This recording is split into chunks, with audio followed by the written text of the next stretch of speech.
மதிப்புமிகு மகளிர் திட்டம். மக்கள் பணத்தை மக்களுக்கே திருப்பி தருவது எப்படி ஓசி என்று கேலிக்கு உள்ளாகும், எப்படி இலவசம் என்று ஏளனமாக பார்க்கப்படும். இப்படி வரையறுக்க எந்த அரசியல் கட்சிக்கும் எந்த அரசியல் தலைவருக்கும் உரிமை இல்லை என்று தமிழக வெற்றிக் கழகம் ஓங்கி உரைக்கிறது. இந்தியாவில் நம்பர் 1 இல்லாத மாநிலங்களில் கூட பெண்களுக்காக மாதம் வழங்கப்படும் தொகை அதிகமாக உள்ளது.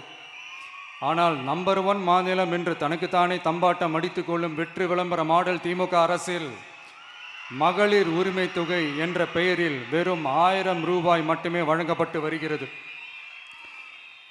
மக்களுக்கு அரசின் சார்பில் வழங்கப்படும் தொகையால் அவர்களின் மளிகை சாமான் வாங்குவது போன்ற முக்கிய செலவுகளில் ஒன்றாவது குறைந்தபட்சமாக பூர்த்தியாக வேண்டும்.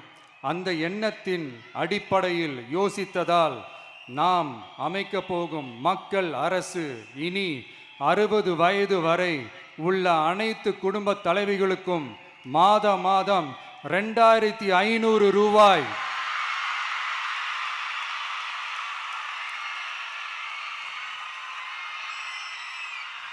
வழங்கப்படும் என்பதை பெருமகிழ்வுடன் அறிவிக்கிறோம்.